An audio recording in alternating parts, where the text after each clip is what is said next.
우리 참 좋으신 하나님께서 오늘 저와 여러분에게 주시는 말씀은 마가복음 2장 우리 13절로 17절까지 말씀입니다. 마가복음 2장 13절에서 17절까지 저와 여러분이 한 절씩 이렇게 교독하면서 같이 읽도록 하겠습니다. 제가 말씀 읽겠습니다. 예수께서 다시 바닷가로 나가셨다. 무리가 모두 예수께로 나오니 그가 그들을 가르치셨다. 예수께서 길을 가시다가 알피의 아들 레위가 세간에 앉아 있는 것을 보시고 말씀하셨다. 나를 따라오너라. 레위는 일어나서 예수를 따라갔다. 예수께서 그의 집에서 음식을 잡수시는데 많은 세리와 죄인들도 예수와 그의 제자들과 한자리에 있었다. 이런 사람들이 많이 있었는데 그들이 예수를 따라왔던 것이다. 바리새파의 율법학자들이 예수가 죄인들과 세리들과 함께 음식을 잡수시는 것을 보고 저 사람은 세리들과 죄인들과 어울려서 음식을 먹습니까? 같이 읽읍시다. 예수께서 그 말을 들으시고 그들에게 말씀하셨다. 건강한 사람에게는 의사가 필요하지 않으나 병든 사람에게는 필요하다. 나는 의인을 부르러 온 것이 아니라 죄인을 부르러 왔다. 나는 죄인을 부르러 왔다. 제가 처음 교회 왔을 때에 제일 듣기 싫은 말이 있었어요. 죄인이라는 말이었어요. 아니 이것은 무슨 죄의식을 부추기는 곳인가? 죄인 그러고 여기 무슨 죄가 이리도 많아서 다 이렇게 죄인 하나. 와, 이런 사람들과 상종해서는 안 되겠다. 저는 그리 생각했거든요. 나 같은 사람만 있으면 이 나라는 법도 없어도 잘 살 건데 그때 말하는 법은 다 이렇게 도덕 국가법, 상대적인. 그러니까 제가 정말 기준이었죠. 근데 제가 말씀을 통해서 최고 상위법인, 그러니까 행동뿐만 아니라 생각과 말까지도 관련된 하나님의 법 앞에 끼어졌어요. 그리고 겉과 속을 모두 비추는 거울인 하나님의 말씀 앞에서 참된 자기를 발견할 수밖에 없었습니다. 영적인 무지와 교만으로 하나님 노릇하는 정말 대책 없는 죄인. 그리고 하나님을 떠나서 열등감과 실패의식과 패배의식과 비교의식으로 중증, 중풍병자와 같은 죄인. 착각 가운데 살고 있던 이 죄인. 마치 물을 떠난 물고기처럼 말라 죽어가던 인생. 인생의 참된 목적과 가치와 의미를 몰라서 공허와 허무와 정말 그런 가장 어떻게 보면 참 불쌍한 인생. 그런 저에게 예수님의 음성이 비수같이 꽂혔습니다. 나는 의인을 부르러 온 것이 아니라 죄인을 부르러 왔다. 나는 의인인 줄 착각하는 사람을 부르러 온 것이 아니라 죄인임을 인식하는 사람을 부르러 왔다.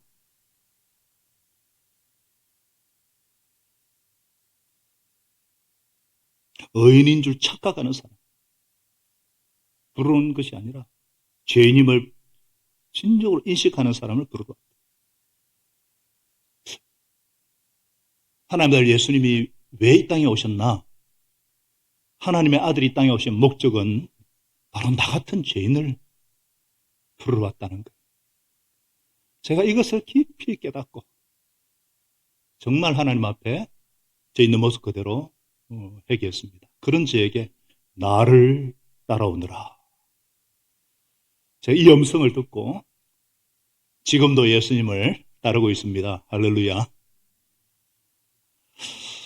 야, 이 작년 우리 송년 메시지 그리고 신년 첫 주일 메시지가 저를 구원하시고 부르신 주님, 내 인생의 목적이고 길이요 생명이신 예수님을 전할 수 있어서 너무너무 신납니다.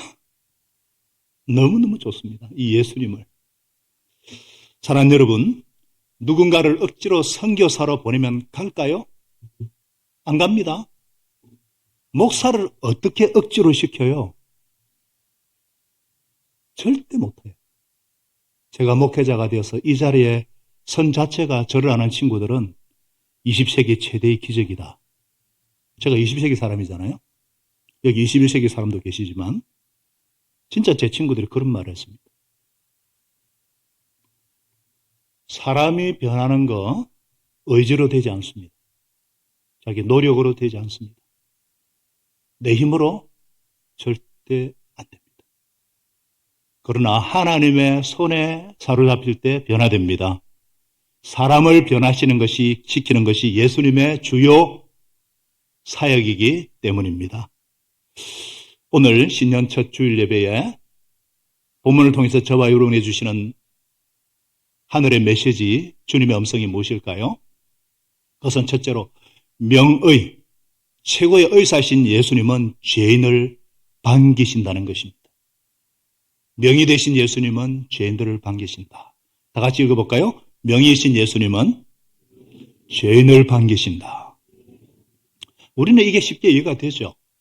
그런데 그 당시 바리새파 율법학자들의 눈에는 이것이 얼마나 파격적이고 얼마나 혁명적이고 얼마나 일탈 비난받을 일인가. 그들은 자기들이 정한 규칙, 음식 정결법이라는 게 있어요. 무엇을 먹는가, 어떻게 먹는가, 누가 먹는가, 이거 자기들이 정한 규례를 지키지 않으면 죄인입니다.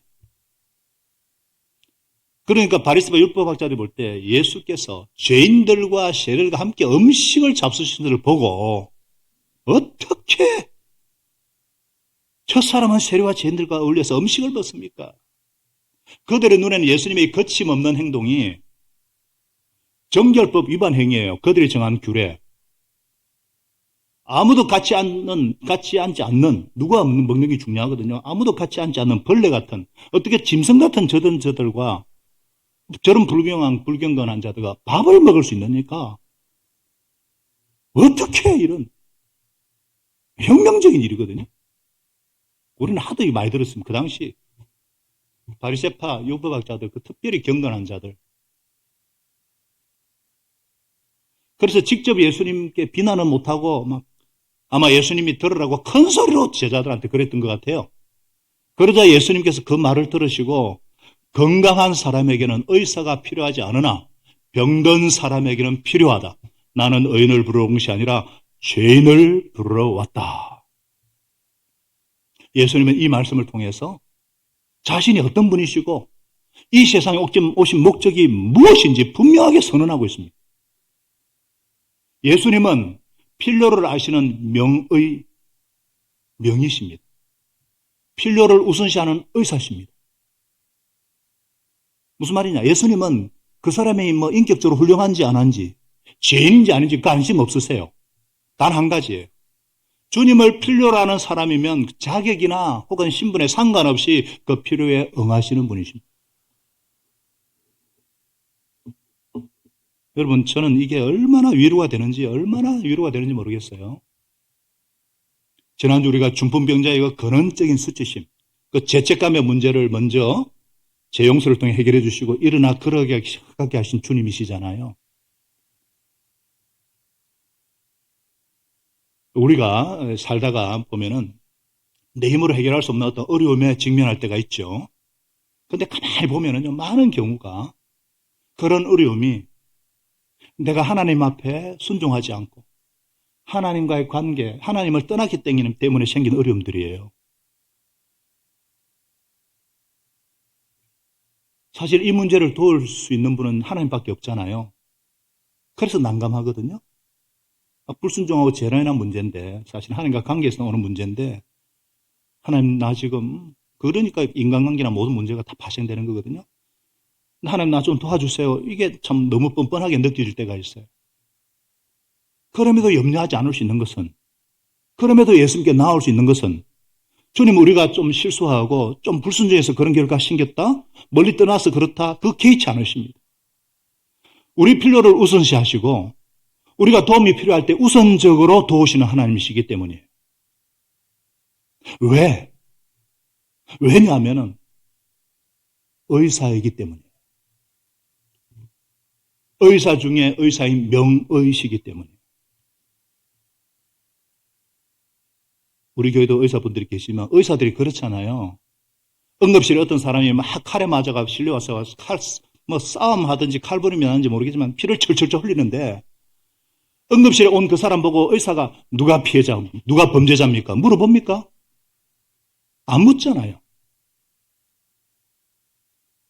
지금 누가 칼에 맞은 것 때문에 막 사람들이 말을 많은데, 아니, 피를 흘리고 누워있는 사람 보고, 너 아버지 말 안 들어가지고 그러댔지. 그거 안 묻잖아요. 이 사람은 지금 치료가 필요한 사람입니다. 이 사람은 지금 도움이 필요한 사람입니다. 그래서 저놈이 피해자인지 가해자인지, 사회법을 잘 지키는 사람인지 안 지키는 사람인지 상관없이 우리가 돕지 않아요? 응급실을 그렇잖아요? 이게 의사 역할 아니에요? 우리 예수님은 영혼의 의사십니다. 명예 중에도 명의. 그렇기 때문에 우리가 도움이 필요하면은, 또 하나님의 치유가 필요하면은, 하나님 저 좀 어떻게 좀 해주세요. 부를 때 즉시 응답하시는, 즉시 와서 도와주시는 예수님이신 것을, 하나님이신 것을 믿으시기 바랍니다. 예수님은 의사십니다. 뿐만 아니라 예수님은 죄인을 반기고 영접하는 분이십니다.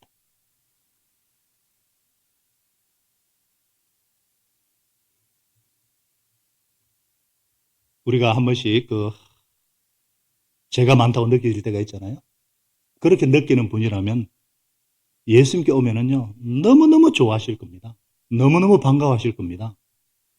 왜? 의사이기 때문에. 우리 코로나를 참 지나고 나니까 참 코로나 때는 언제 이게 끝날까 그랬는데 지나고 나니까 참 당시 코로나 때는 하도 마스크를 끼고 그러니까 소아과 병원에 환자가 오지 않아가지고 힘들어하는 소아과들이 굉장히 의사들이 굉장히 많았잖아요.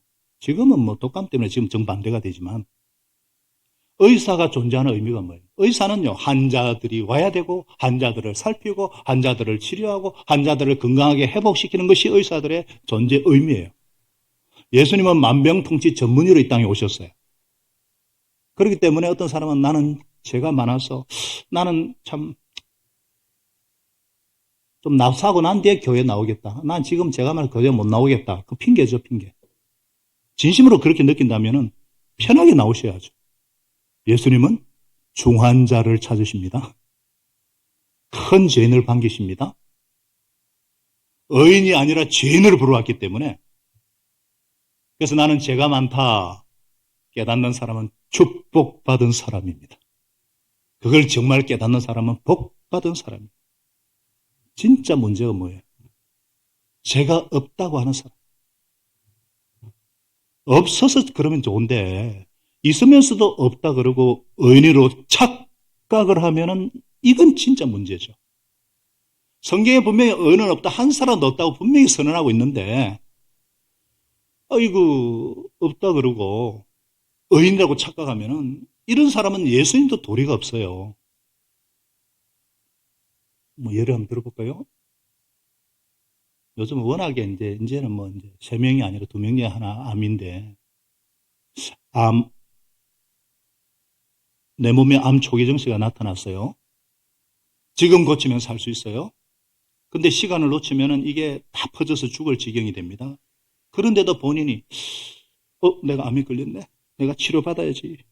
그렇게 하지 않는 동안에는 아무리 훌륭한 의사, 아무리 탁월한 의술이 있어도 도리가 없어요. 문제는 내가 죄가 없다고 착각하는 사람에게 있는 거죠.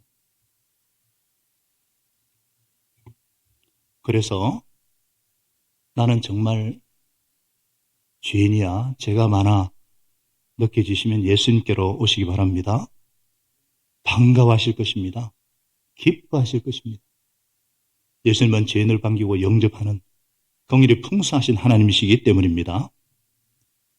누구보다 이 주님의 긍휼을 깊이 경험한 사람이 본문에 나오는 레위잖아요. 레위. 알피의 아들 레위가 세간에 앉아 있었다. 누가복음에 똑같은 상황이 나오는데 거기도 세리 레위라 그러거든요. 레위라는 세리가. 그러니까 레위 이름이 레위 지파 아시죠? 제사장 가문이에요. 아버지가 이 아들이 제사장 가문의 일원으로 정말 거룩한 삶, 존귀한 삶, 영광스러운 삶을 아마 그렇게 부모들이 기대인 것 같아요. 그런데 기대와 달리 쓰레기예요. 비참한 인생입니다. 세리예요.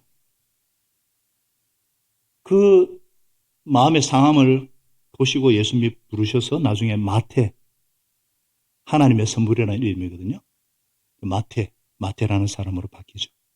나중에 12사도라고 자기 소개할 때는 마태복음 10장에 세리 마태 그렇게. 이거 다 까발리는 겁니다. 세리였는데 마태, 제자. 예수님의 12사도에 속하면 여전히 자기 세리였다 이거죠. 마태가 솔직한 사람이라서 그런 건가요? 아니거든요.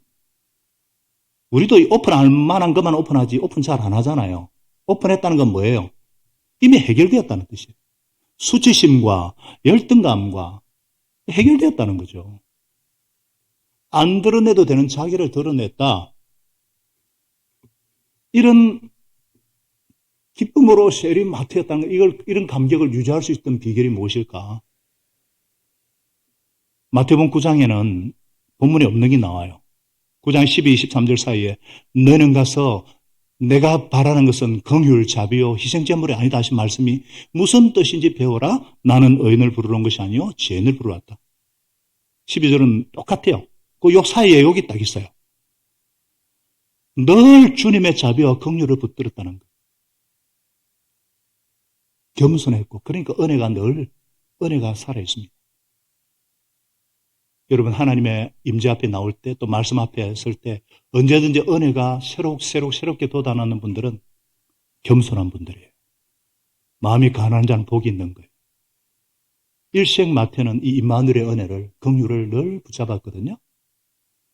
자기가 쓴 마태복음 거기 나오죠. 마가는 그냥 바로 사건만 기록하는데 이 마태가 인용한 이 말씀이 호세아 6장 6절이거든요. 예수님이 호세아 6장 6절을 인용하신 거예요. 이 말씀의 의미가 뭐예요? 호세아 시대는 종교활동이 굉장히 활발했습니다.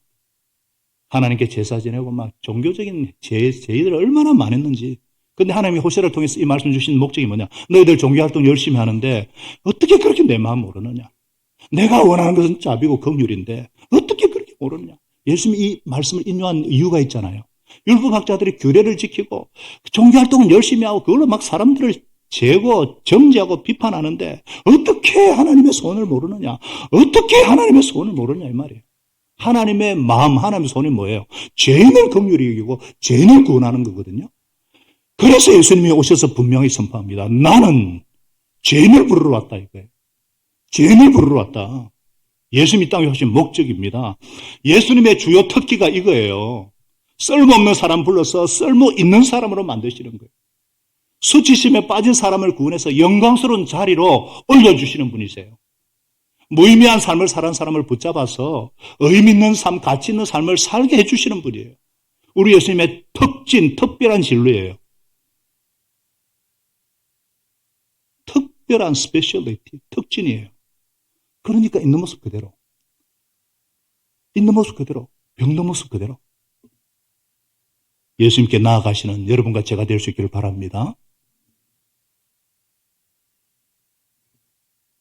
그러기 위해서는 결단이 필요해요. 결단. 14절에 보니까 레위가 세간한 것을 보시고 예수님이 나를 따라오너라 하니까 어떻게 해서 예리가 일어나서 예수님을 따라갔습니다. 따라갔습니다. 아시다시피 레위의 직업은 세리입니다. 세금 징수업자예요. 쉽게 그렇게 생각하시면 돼요. 일제강점기 때 조선사람으로서 일본에게 붙어서 독립투사들을 색출하고 체포하고 고문하는 악질 형사 생각하시면 돼요. 당시 로마는 이 세리에게 경매를 붙여서 일정 돈을 입찰을 하고 그러면 세리가 일정 돈을 내고 그거 징수권을 갖게 되거든요. 그러면은 세리는 로마 군인들을 활용해서 강탈할 수 있습니다. 조폭들을 대동해서 강탈할 수 있어요. 엄청나게 강탈하고 나머지는 일정을 내고 난 나머지 전부 다 자기 주머니거든요. 그러니까 동족의 고혈을 빠는 매국노예요. 그래서 율법주의자들이 양심을 팔아먹은 그들 눈엔 가장 불경한 자가 세리, 장기하고 취급합니다. 장기는 몸을 팔았지만 이들은 양심을 팔았다. 죄인이에요. 그런 죄인을 예수님께서 제자로 부르신 거예요. 제자로. 우리가 지난 시간에 베드로, 요한을 제자로 부를 때에 그들은 검으로 부르고 예수님을 쫓았거든요. 고기 잡는 직업이니까 수가 좀 틀리면은 쫓다가도 수 틀리면 얼마든지 돌아갈 수 있습니다. 요한복음 21장에 보면 나는 물고기 잡으러 갈란다 돌아가거든요. 근데 레위는 어떻게 했는 줄 아세요?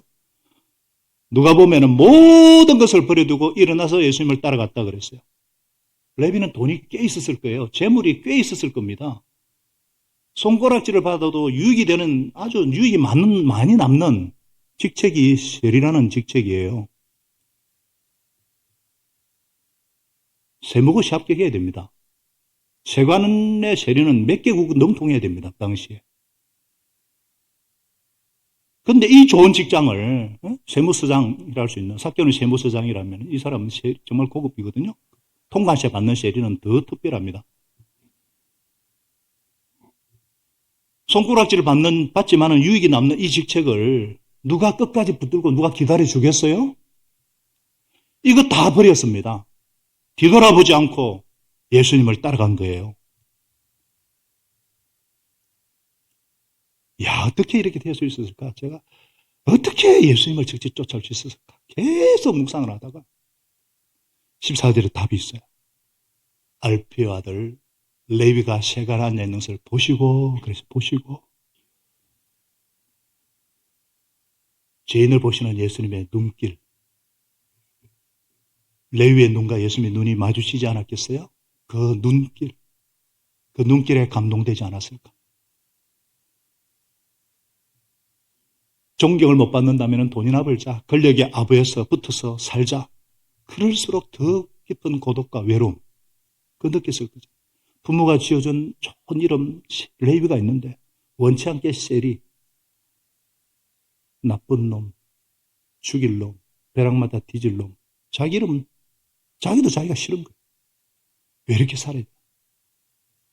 그러나 그렇게 살 수밖에 없는, 벗어나고 싶어도 벗어날 수 없는, 자기도 모르게 인생의 끝에 와 있는, 더 이상의 삶의 의미와 목적을 발견하지 못해서 절망하고 절규하는 그 내면의 소리, 영혼의 소리를 듣고 있지만 더 이상 갈 곳이 없어서 마음 깊은 곳에 다 버리고 새롭게 살고 싶은 소원도 있지만은 그러나 용기가 없는, 그런 모든 것을 아시고 보시는 그 예수님의 눈길,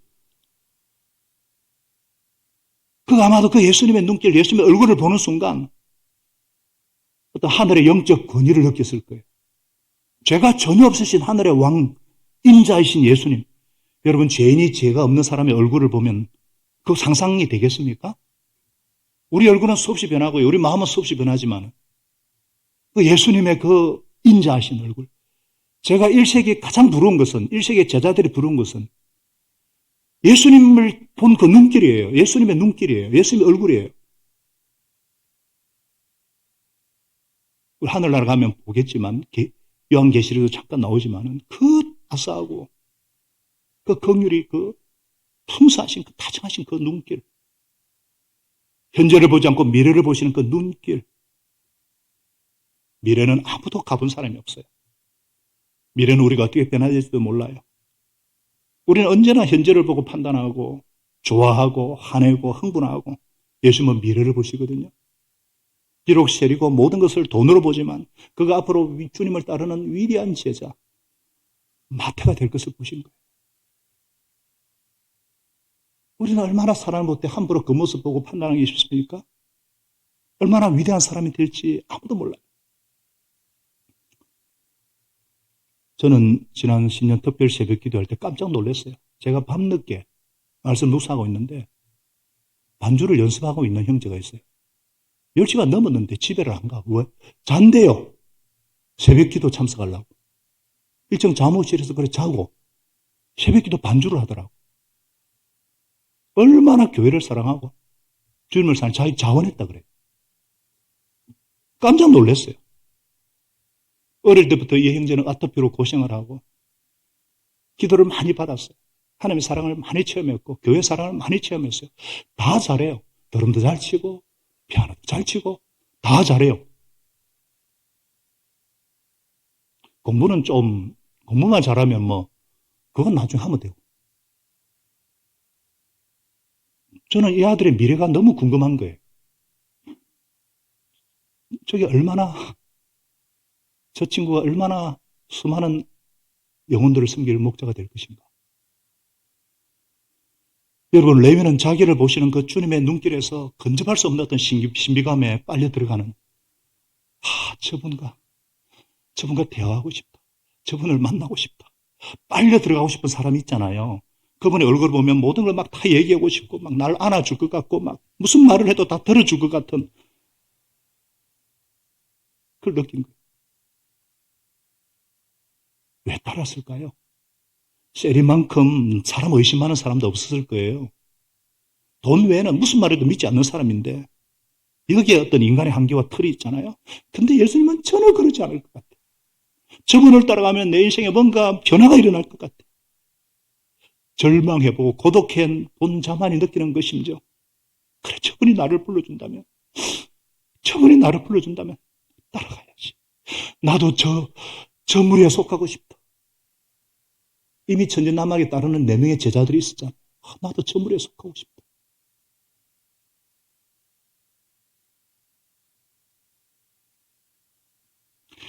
그런 자기를 보시는 그 주님의 눈길을 보고 있는데 갑자기 주님께서 인자시험성으로 나를 따라오너라.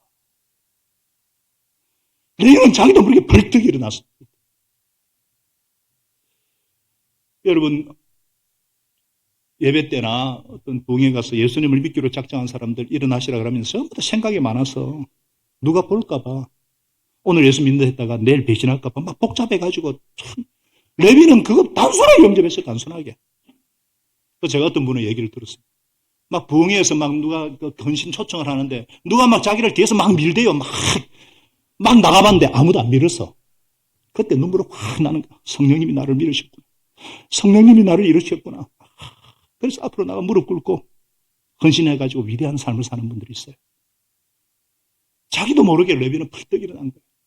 벌써 이때부터 치유가 일어나 있어야 한 거예요. 막 얼마나 기쁘고 얼마나 영광스러운 순간이었겠어요. 하나님의 아들 예수 그리스도께서 자기를 아시고 나를 불러주시는데 무엇이 아깝겠어요? 무엇이? 왜 우리가 결단하지 못하고 왜 우리가 헌신하지 못하는지 아십니까? 내가 가진 것이 뭐 대단한 줄 알기 때문에. 그 별거 아닙니다. 무슨 타이틀, 무슨 명예, 직장, 좋은 대학, 그 별거 아닙니다. 불멸의 하나님의 영광 앞에서는 그런 계산들은 쓸데없는 계산들이에요. 이 레위 마태의 마음이 혁명이 일어난 거예요. 혁명이. 자기를 이겨낸 어떤 절망과 어떤 불안과 허물을 이기는 승리감에 그는 벅차올란 거예요. 이 예수님의 부르심에 그가 위대한 결단을 했을 때 그에게 사실 그가 얻은 것이 너무 엄청나죠. 버린 것 같은데 그는 마음의 진정한 안식과 평안을 비로소 맛봅니다. 비록 좀 가난해지고 좀 빈곤해졌어도 마음에 사람들의 비난을 면하게 되었고요. 사치나 향락 대신에 그 누구도 줄 수 없는 평안과 행복감이 물밀듯이. 그리고 더 큰 직업을 얻었잖아요. 사람의 직업은 이렇지만은 신약 성경의 첫 책인 그 마태복음을 기록하는 하나님 나라 기자가 되는 거예요. 요즘은 앵커 되는 그 기자, 하나님의 나라 리포트 기자가 되는 거예요.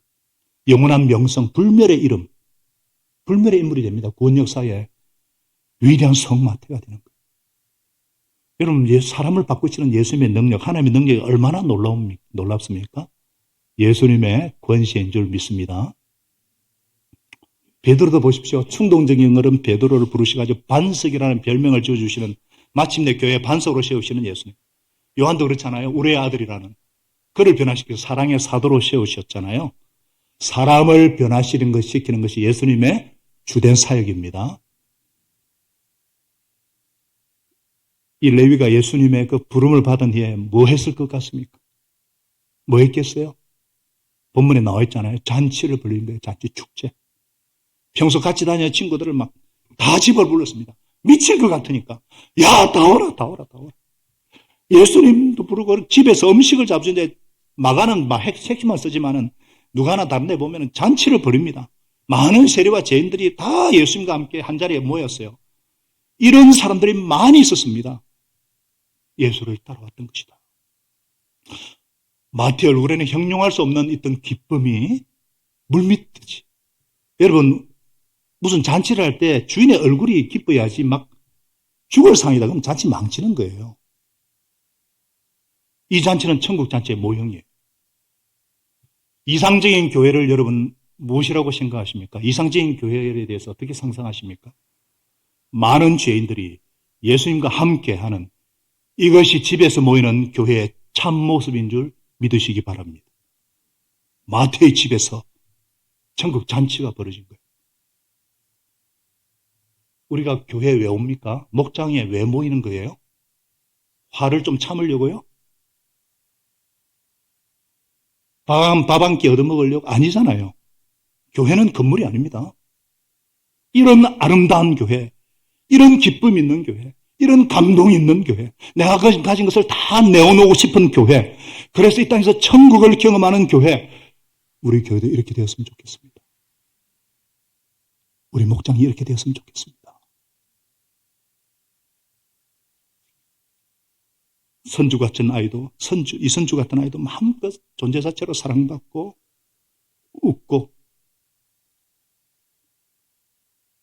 외국인 이민자들과 아이들도 올 수 있고, 탈북민들도 올 수 있고, 유학생들도 올 수 있고, 마음이 가난한 자들, 병든 자들, 어떤 연약한 죄인들도 다 모여서 주님과 함께 먹고 마시고 주님을 찬양하는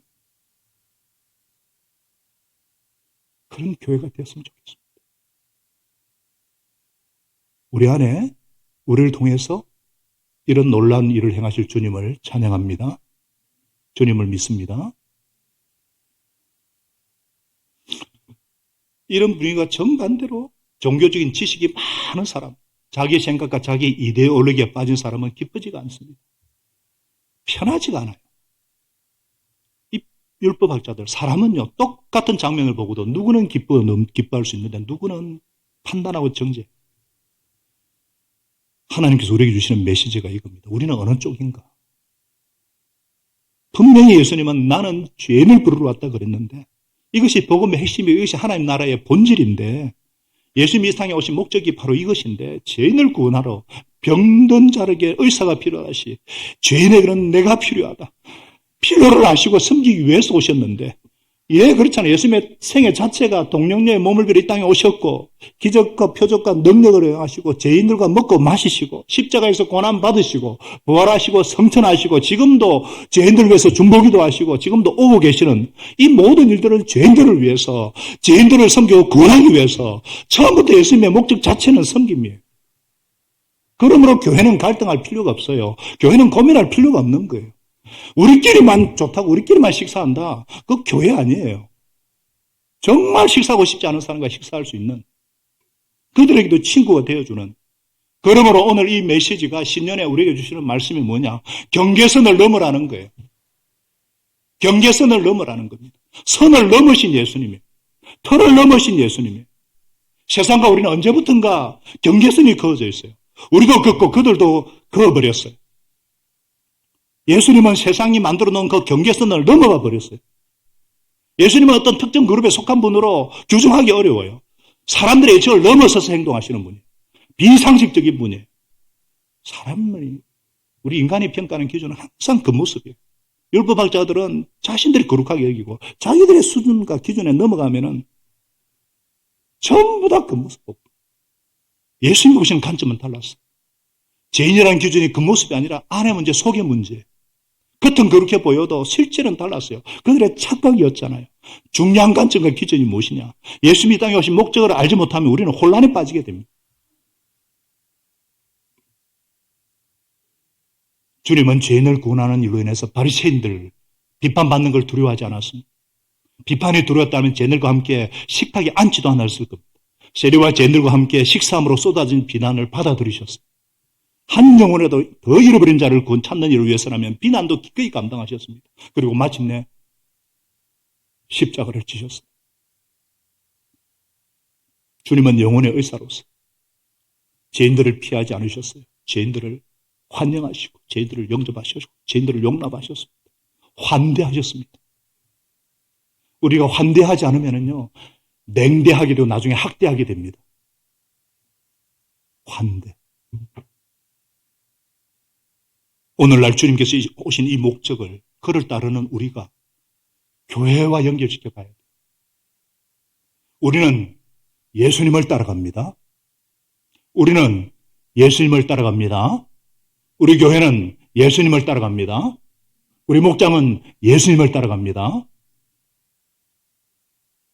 예, 교회가 여러 가지 다양한 일을 할 수 있지만은 죄인을 구원하는 일이 본질이고 핵심이고 전부라고 사실이에요. 우리가 하고 싶은 거 사는 게 중요한 것이 아니라 예수님이 원하신 것이 뭐냐. 세리와 죄인들을 친구 삼으신 예수님의 삶을 통해서 우리가 할 일이 뭐냐. 우리에게 주시는 메시지가 뭐냐. 오늘도 우리는 주님처럼 세상 속으로 들어가야 한다는 것입니다. 우리가 세상을 포기해버리면 어떻게 사람들이 구원을 받아요?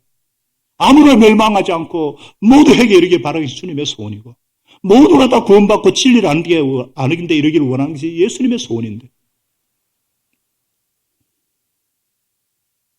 사랑하는 여러분, 이 세상 속으로 들어가는 게 이게 만만치가 않아요. 시시한 신앙으로는 세상 속으로 못 들어가요. 우리가 양다리 걸치고는요, 이것도 저것도 안 됩니다. 차라리 예수 믿지 않을 거면은, 그렇게 마음을 정했다면은 철저하게 세상으로 나가서 철저하게 세상 사람처럼 그렇게 살면 돼요. 악착같이 살면 돼요. 나중에는 뭐 어떻게 될 값에 적어도 이 세상에는 성공할 수 있어요. 양다리 걸치지 마시기 바랍니다. 저와 여러분이 예수님을 따르기로 결단했으면 예수님께 모든 걸 거시기 바랍니다. 예수님을 선택하셨으면 뒤돌아보지 마시기 바랍니다. 우리의 신앙적인 실력을 인정받아야 할 것은 교회가 아니라 세상이에요. 왜 우리가 이렇게 모여서 예배드리고 왜 우리가 이렇게 기도해야 됩니까? 명확해져야 됩니다. 우리는 홀로 고고하게 깨끗한 척하고 사는 것, 그 주님 원하지 않습니다. 세상과 동떨어진 교회가 아니라 세상 속의 교회가 되어야 돼요. 주님이 원하시는 교회는 대문이 없어요. 담장이 없어요. 누구든지 주님께 오는 것을 막지 않는 교회. 우리는 무엇을 위해 존재합니까? 우리의 관심은 어디에 있습니까? 우리 교회는